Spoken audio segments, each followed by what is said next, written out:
passer l'argent du CICE, s'il n'a servi ni à l'investissement, ni à la recherche, ni à la création d'emplois, ni à la hausse des salaires, ni aux exportations.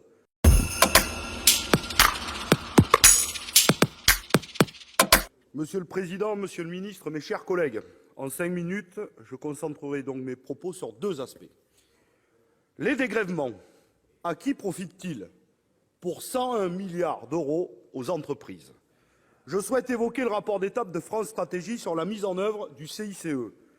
Le CICE, c'est près de 20 milliards d'euros par an de cadeaux aux entreprises, 99,3 milliards depuis 2013. Je cite le rapport. On sait peu de choses sur la nature des emplois créés ou sauvegardés. Et les conséquences à moyen et long terme sur l'appareil productif sont largement inconnues. Enfin, on ne dispose d'aucune étude sur les effets sur la formation, les investissements, l'innovation, la montée en gamme de l'économie française et la croissance. Le rapport reste prudent sur les effets sur l'emploi et donne une fourchette entre 10 000 et 200 000 emplois.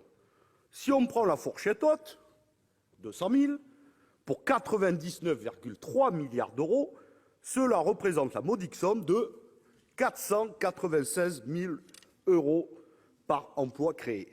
496 000 euros par emploi créé. Oui, monsieur Karoutchi, les salaires sont très hauts en France. Le CICE a donc été une ristourne fiscale et un dispositif de baisse du coût du travail. Vous me direz que le CICE, ce n'est pas que pour l'emploi, mais le rapport dit qu'il y a une absence d'effet ou un effet très limité et même nul du CICE en matière d'exportation, d'investissement, de salaire, de taux de marge, de recherche-développement, voire de création d'emplois. L'exemple le plus parlant, monsieur le ministre, c'est Carrefour, un des champions du CICE. Carrefour, c'est 2 milliards d'aides publiques en 5 ans, dont 744 millions au titre du CICE. Dans la même période, devinez combien a été versé aux actionnaires? 2 milliards. Et en même temps, c'est 2 400 suppressions d'emplois au siège social et 2 100 emplois avec la fermeture des ex-DIA. En bref, le CICE a été accaparé par les actionnaires et la rémunération des dividendes. Et c'est avec nos impôts, monsieur le ministre, qu'on licencie aujourd'hui en France. Si on combine les aides de l'État, les exonérations de cotisations sociales, les aides régionales et européennes, c'est près de 6 000 dispositifs, comme le montre bien le site déficreation.com pour les futurs entrepreneurs, et on se rend compte que le capital coûte près de 200 milliards d'euros par an. Et pourtant, votre gouvernement continue à nous asséner « il faut libérer les entreprises », comme si elles étaient emprisonnées en France, sans nous dire que le taux normal de l'imposition sur les sociétés a été réduit de 33,33% à 22,5%. Pourtant, une question se pose, et nous sommes de plus en plus nombreuses et nombreux à nous la poser. Où est passé l'argent du CICE? S'il n'a servi ni à l'investissement, ni à la recherche, ni à la création d'emplois, ni à la hausse des salaires, ni aux exportations. Monsieur le ministre Le Maire disait dans Le Parisien il y a quelques semaines que l'État prendrait ses responsabilités en 2020 si les entreprises ne jouaient pas le jeu. Je vous le dis, monsieur le ministre, avec mon groupe, on dit chiche, pas de problème, nous sommes même prêts à travailler avec vous pour une proposition de loi.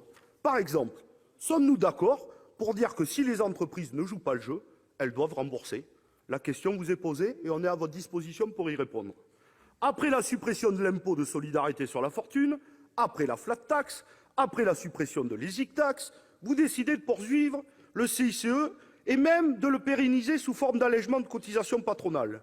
Et comme on peut le faire avec la Française des Jeux, vous doublez la mise, 40 milliards d'euros, alors que dans le même temps, les dotations des autres missions du budget de l'État sont affaiblies. Pour finir, je voudrais vous parler de la cession des titres détenus par l'État en me concentrant sur ADP. Comme le souligne très justement le rapporteur, la valorisation boursière d'ADP a été multipliée par 4 en 10 ans. Le groupe ADP a versé un dividende à l'État de 132 millions d'euros en 2017. Je sais que nous avons des débats entre nous sur les privatisations. Mais quand on confie au privé un monopole naturel comme ADP, c'est comme s'il avait le billet gagnant du loto chaque semaine. Rappelons-nous, mes chers collègues, le scandale des privatisations des autoroutes. Vendu en 2006 par Dominique de Villepin pour 15 milliards d'euros, pour 25 ans de concession, les actionnaires se sont remboursés en 10 ans. Nos collectivités locales continuent d'être sollicitées pour investir et les sociétés comme Vinci, elles, empruntent. Mais c'est nous qui payons les taux d'intérêt grâce à une niche fiscale qui coûte près de 3 milliards d'euros chaque année.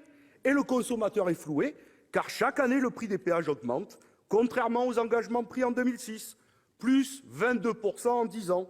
Et vous le savez, sur ADP, ce sera la même musique, notamment sur le prix des parkings, qui sont extrêmement rémunérateurs. Mes chers collègues, lors de la loi Pacte, nous vous proposerons de nous associer pour refuser cette privatisation. Et vous l'aurez compris, monsieur le ministre, avec mon groupe, nous voterons contre les crédits de cette mission. Je vous remercie.